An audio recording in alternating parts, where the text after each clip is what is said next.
Well, Noam Chomsky, it is really a great pleasure and honor to welcome you to Durham Castle, to the University of Durham, and to the northeast of England. When I mentioned to people that you were going to come here, the excitement was palpable.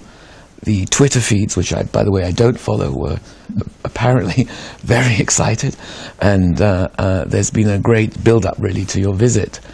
But everyone knows, in a sense, Noam Chomsky. We know your formidable scholarly achievements and your activism, but I thought it would be quite interesting to spend 20 minutes, half an hour with you just talking about how you got to be a political figure.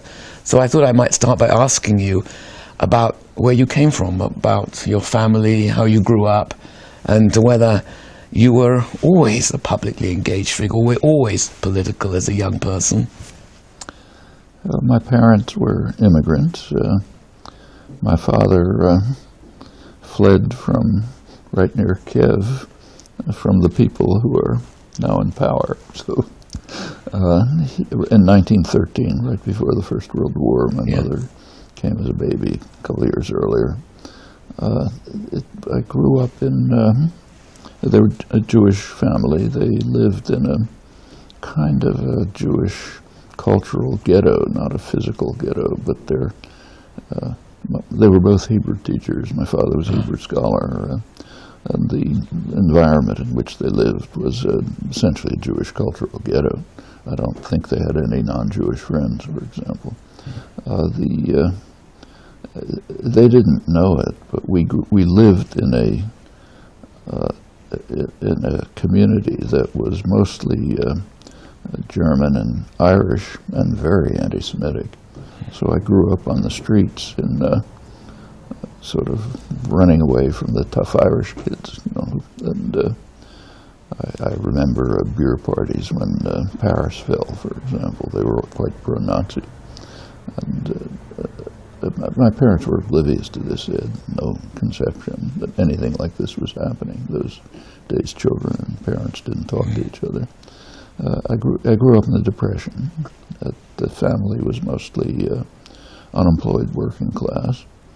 And earliest memories, or childhood memories, are people coming to the door trying to sell rags, riding on a trolley with my mother and watching, passing a textile strike where the police are beating people bloody, talking with my relatives about their lives. One uncle had a newsstand, which he himself had never gone past about fourth grade, but very self-educated and very cultivated person. His newsstand became a kind of a center of discussion and debate. A lot of emigres, and I'd sell papers there and listen and so on. And by the time I was about 11 or 12, my parents would allow, we lived in Philadelphia, but my parents would allow me to go to New York by myself,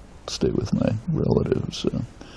I spent a lot of time in those days, Union Square in New York used to be a center for radical offices, Freie Arbeiterstimme, you know, other anarchist, Jewish anarchist office, others, and the street going down below it, 4th Avenue, now all gentrified, used to have a lot of small bookstores, many of them run by recent emigres. Some of them, the ones I happen to be attracted to, by emigres from Spain. And I very quickly got quite interested in the Spanish Civil War, and in particular in the anarchist movement in Spain. In fact, the first article I remember writing was, which I can date precisely, was right after the fall of Barcelona. So it was February 1939, and it was kind of a lament about the spread of fascism over Europe. I'm sure it was not very profound. I hope it's disappeared forever, but that was the topic at least. But and from then on, it was more or less the same. When the Second World War broke out right after that, so that became a big issue. I'm a very anti-fascist, but quite critical of a lot of the way in which the war was framed and fought. As I'm sure you know, in the United States, there was a differentiated attitude towards the Germans and the Japanese. The Germans were bad people, that's what the propaganda was, but they were not unlike us. The Japanese were just vermin. They had to be destroyed and crushed. And the racism was just incredible. It's and a number of us were quite critical of that. In fact, the high school where I was happened to be right next to a prisoner of war camp, barbed wire separating them, and there was the students in the school would, during recess, would go out and sort of mock the prisoners, could talk to them across. And a number of us were quite opposed to that, tried to stop it. And look, they're human beings like us. They were drafted. They didn't have any choice. Yeah. And then went on. When the British invaded Greece, it was very violent and brutal. I was strongly opposed to that with a tiny group of students. And it just went on from there. If I could just clarify a little bit, it sounds like your parents, you make it very clear actually, your parents were not political. They had little awareness of what was going on around them. So was this something about the values of your background, that you were an immigrant, you came from an immigrant family, you were something of an outsider, so you were both of the US but outside the US at the same time? Do you think that tension in a young person helped illuminate things that some others may not have seen? Because it sounds like from the beginning you had a critical edge, that is to say, a critical awareness of the circumstances of your life. Well, my parents were conventional Roosevelt Democrats. There were splits in the Jewish community at the time. There was a Hebraic and a Yiddishist. My parents, for both of them, their native language was Yiddish, but I never heard a word of Yiddish. Right. They wouldn't talk it because they were on the Hebrew side of the Kulturkampf and the revival of Hebrew. My father was a dedicated Zionist, but in a sense that's not considered Zionism today. He was a follower of Haddam, who wanted to create a cultural center in Palestine that would revive the diaspora culture and so on. And revival of Hebrew was a central part of it. He himself was a Hebrew scholar, worked on medieval Hebrew grammar, actually. There's an interesting connection. There. When I was a kid, I read his PhD thesis. Yes. But and that was their world, and I was part of that, of course. With my father, from childhood, Friday night, we'd read Hebrew together, Hebrew literature from the 19th century, and study the Bible, and so on and so forth. But the other side of my life was my own political interests, which came from elsewhere.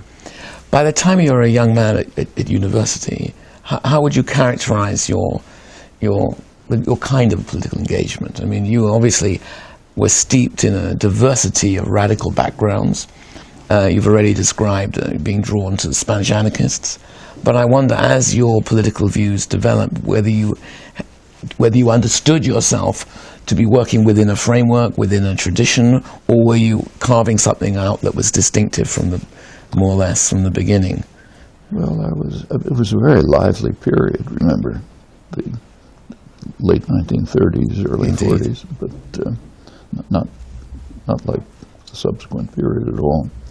And there was I would spend Saturday afternoons in the Philadelphia Public Library, which for some reason had every imaginable radical publication. And I'd just be working through these, every conceivable cult. Yes. Had some, by the time I was, say, 12 or 13, I was an anti-Bolshevik leftist, anti-Bolshevik from the left. So I was, a lot of my own personal commitments actually were involved with what was then called Zionism, what would now be called anti-Zionism, a commitment to working for Arab-Jewish cooperation in a binational Palestine based on working-class institutions and cooperations of a kind of quasi-anarchist kind, which is not as exotic as it may sound today. Then it was maybe not realistic, but not off the planet, you know. And there was one of the Zionist groups was pretty close to this in some respects, Hashem Eretz Hayir, but I could never join them because they were split between Trotskyite and Stalinist, and I was opposed to both of them, so I was kind of hovered around the fringes. But other than that, it was I wasn't alone. There were people, but not a lot. Looking back now from where you are today and your extraordinary history, both as an academic but as a public intellectual and critic of American engagements, imperialisms, the war machines, the American self-interest outreach and so on. How would you say your views today are different from, they were when you were a young man? I mean, what are the big changes that you would register as, formative of the Chomsky today, looking back now? Oddly enough, not much in principle. Of course, I know a lot more that I didn't know then. Yeah. I mean, for example, at the time, Second World War, I had a kind of skeptical attitude toward the Pacific War. Yeah. But it was only later that I learned about the intricacies of the background and what drove Japan to become a brutal, violent imperialist power. The West had plenty of considerable role in that, the British and the Americans, and the same in other domains. But kind of fundamental principles, other than kind of sharpening, modifying to some extent, I wouldn't say have changed. So there weren't any trigger points like the Vietnam War, which was, because I was in the US, of course, during the last part of the Vietnam War. I remember in 1974 the sense of celebrations when it was seen that the war was coming to an end. You wouldn't describe the Vietnam War or any successive events as critical in changing your kinds of engagements and the way you stood out as a public. There were changes. For example, August 6th, 1945 was a change. I was a counselor in a summer camp, a Hebrew-speaking camp, and the news one morning was announced that Hiroshima had been bombed by an atom bomb, and I was shocked, and even more shocked by the fact that nobody cared. People listened and went on to the next activity. In fact, I was so shocked, I just took off by myself, walked off into the woods and sat there for a couple hours and disappeared. And that, I realized at that time, I think nobody could fail to realize that we're now facing the possibility and the likelihood of destroying ourselves. That was a significant change. The Vietnam War, I followed it in the late 40s and early 50s, which was the crucial period. Didn't really know then what we know now about the internal deliberations. They've been revealed later. But by about 1961 or so, when in 1961 Kennedy sharply escalated the war, it was barely reported, but there were enough tidbits coming through so you could see what was happening. He sent the American Air Force to carry out bombing in South Vietnam under South Vietnamese cover. He initiated chemical warfare to destroy crops and ground cover, began the programs of rounding people up and into what amounted to concentration camps, strategic hamlets. It was clear that a substantial escalation was going on, and I kind of debated with myself as to how deeply to become involved. I had enough political experience to know that you just can't put one foot in. If you start involvement, it's going to take over. And I had a pretty comfortable life. I had a young family. I had I was a professor at MIT, kind of job that I liked, to do the research I wanted, and I knew perfectly well that if I get involved in this, this is going to change. Yeah. And I thought about it for a while, but I did become involved. At the time, it was a very lonely commitment. If you wanted to give a talk on the Vietnam War, say in 1963, it would be in somebody's living room or a church with 4 people. Just to illustrate, you came later, 74, yes.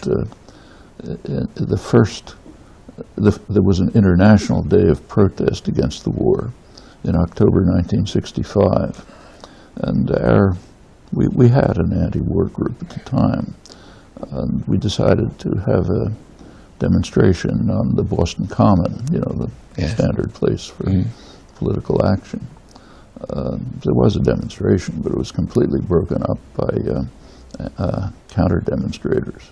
In fact, I was supposed to be one of the speakers. Nobody could be heard. We were rescued, actually, by a big state police contingent. Didn't like us, but didn't want people to be killed on the Boston Common. You take a look at the Boston Globe the next day, the liberal newspaper, bitterly denouncing the demonstrators. How dare you raise a question about the bombing of North Vietnam.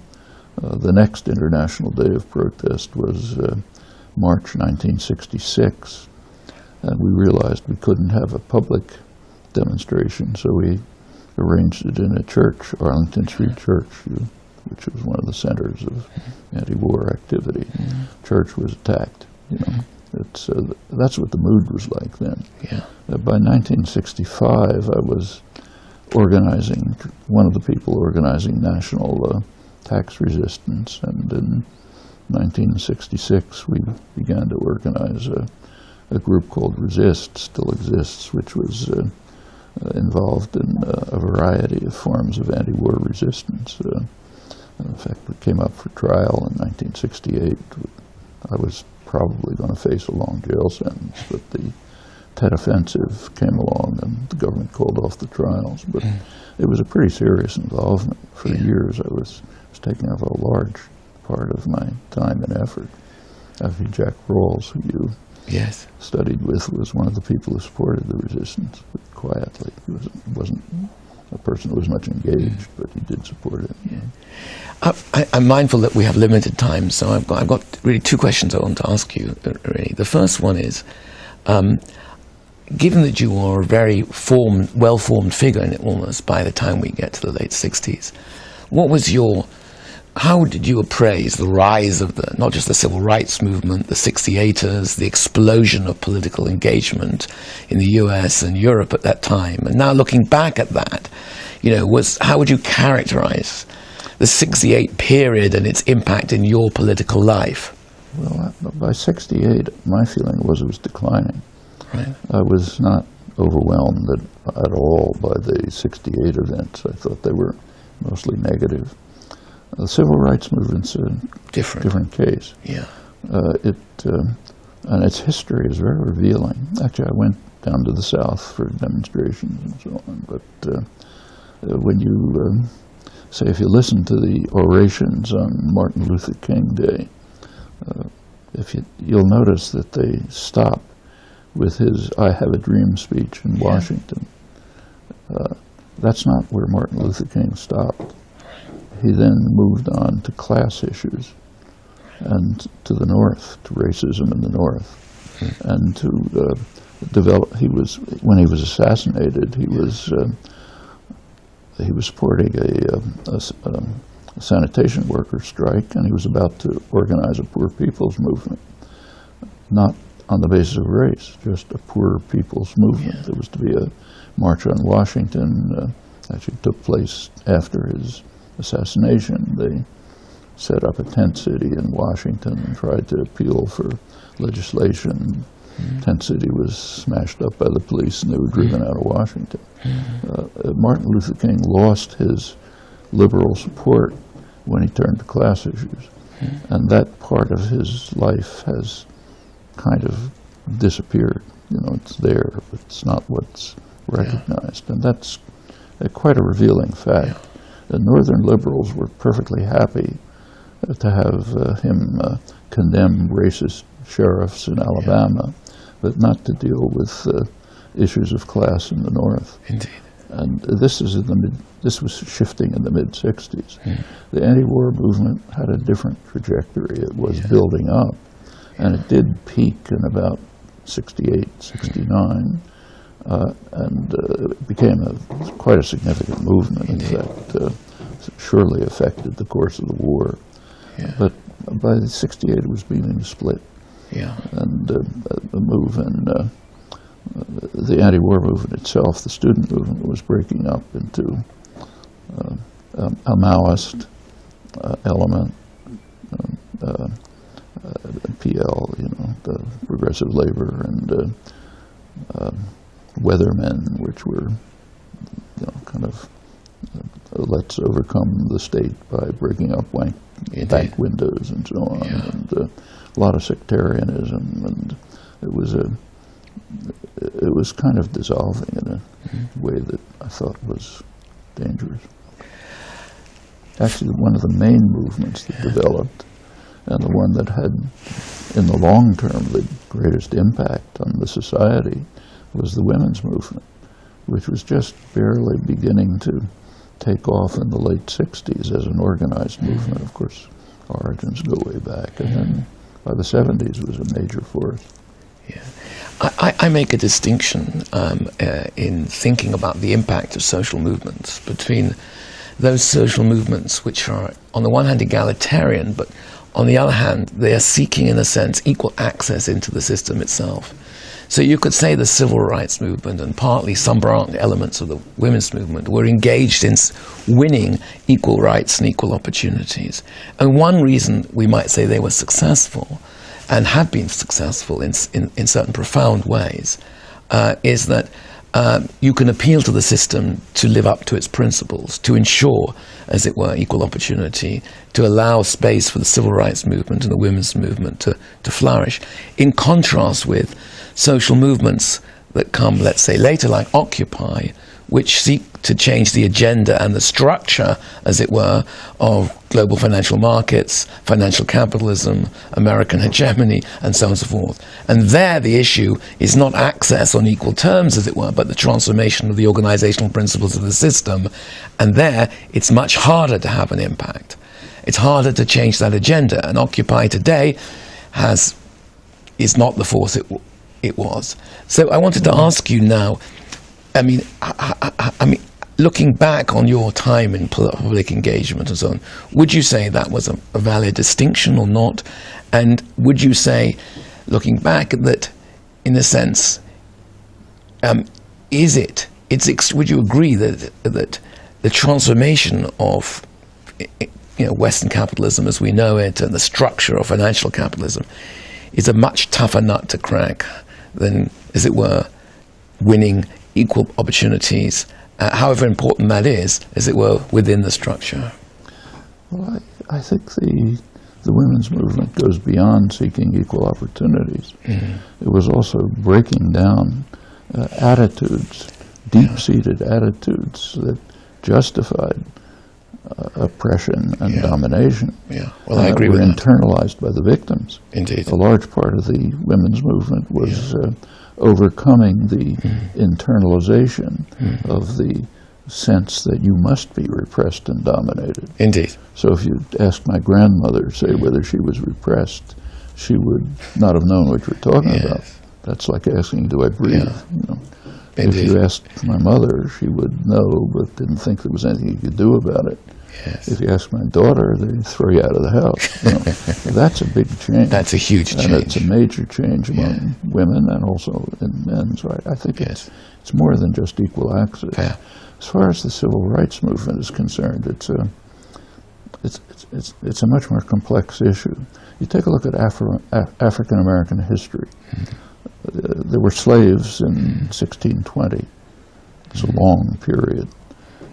Slavery formally ended with the Civil War, but about 10 years later it was reconstituted. It was in a different form.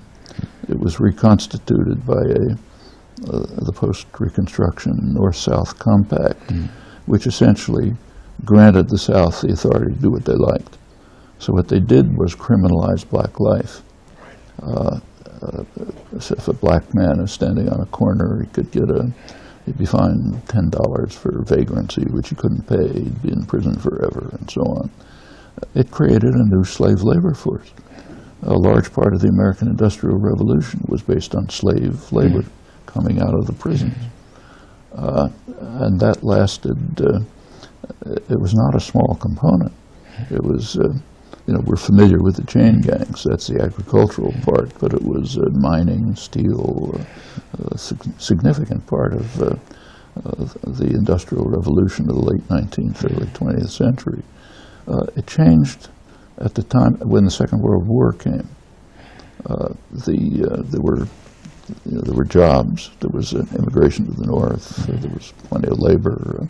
You had then about 20 or 30 years in which blacks had relative freedom. A black man could get a job in the auto industry. It was unionized then, so you have a fairly decent job, buy a home, send his kid to college, that sort of thing. And the civil rights movement encapsulated that and formalized some of those rights and expanded them, did give equal rights. But after that it started to return again. By now, take a look at the method that what actually happened since about late 70s, primarily since Reagan, is recriminalizing black life. Right. You take a look at the incarceration system. Up until about 1980, the percentage of the population that was in prison in the United States is pretty much like the Western world, a little on the high end. But after that, it just zooms up. Yes. Mostly black men, by now Hispanic men, some women. And it's essentially recreating the system that was constructed from the late 19th century. So access to, free access is, it's true for a small sector. Yeah. But not for the mass of the black population. Yeah. I mean, these are very important points. Yeah.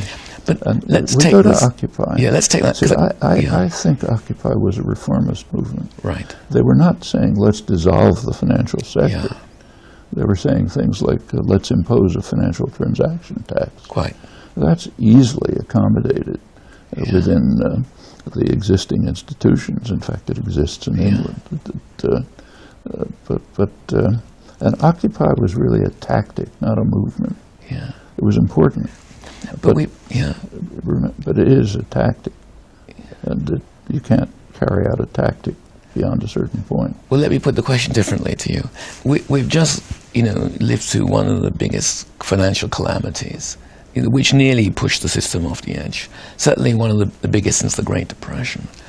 In many sense, the burdens of this crisis have been absorbed, taken off the private sector and absorbed into the public sector and pushed back onto the relatively immobile population with higher taxes. If you ask city traders today in London what's changed, they will say very little.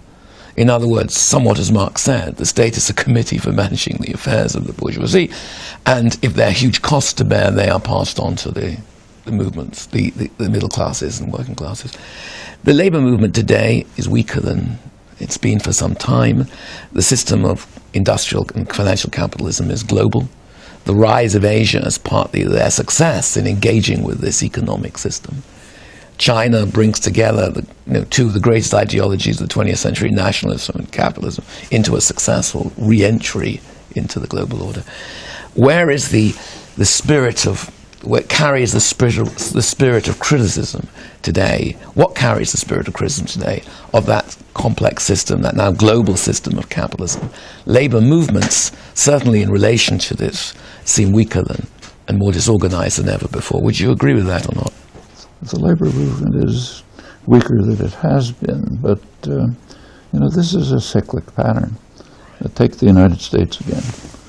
There was quite a powerful labor movement in the late 19th century, very powerful. It was taking over, it was running cities in western Pennsylvania and so on, very substantial.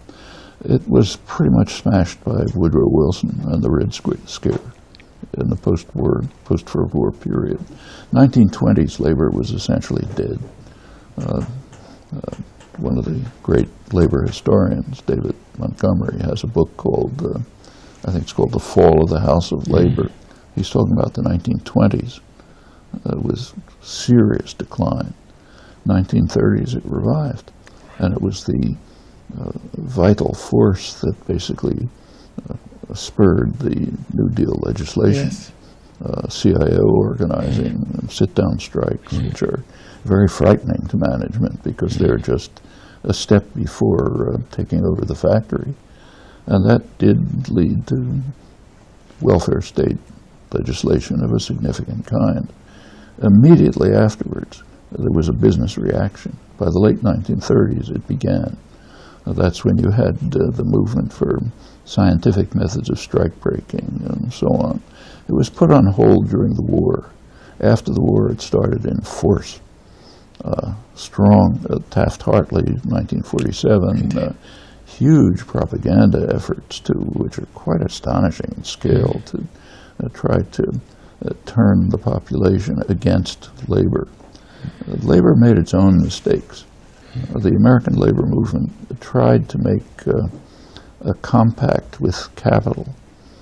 We'll work together, and that compact will be called off by business as soon as they want to. And the labor movement began its decline at that point. By now, in the United States, it's maybe 7%, less than 7% of the private workforce. Public sector unions are still more protected, but they're under attack. But that's happened before, and it could revive again. And in fact, it is reviving again in an interesting way. So if you go to, there's in the old Rust Belt, say northern Ohio, Indiana, there's a revival of something new, worker-owned enterprises.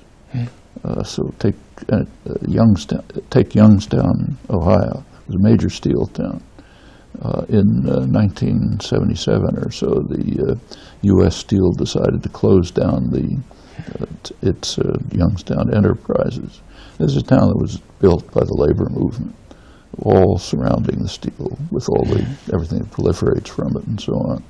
The union wanted to buy the steel company and take it over. The steel executives didn't want to do it, went to the courts, union lost. But they didn't give up. They moved towards small-scale worker-owned enterprises, which are now proliferating in northern Ohio. That's a possible germ of an alternative form of organization and activism, which actually has a revolutionary potential. It changes the structure of the system. If it can succeed, that's one kind of development. If you look around, take college students, that sector of the population, they're much more politically engaged now than they ever have been.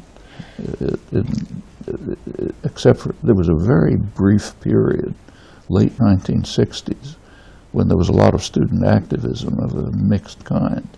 But now it's much broader. Environmental issues, women's issues, solidarity movements. There's nothing kind of coordinated, there's no movement you can point to, but a lot of ferment, a lot of opposition to the corporatization of the universities, many things happening. It could coalesce into something. Let me finish by asking you this question. One way to put it would be, what keeps you awake at night? What keeps you awake at night would be one way to put my last question to you. But another way to put it would be, how would you characterize today the dimensions of your engagements in the public domain? What are your priorities? And how would you sketch that?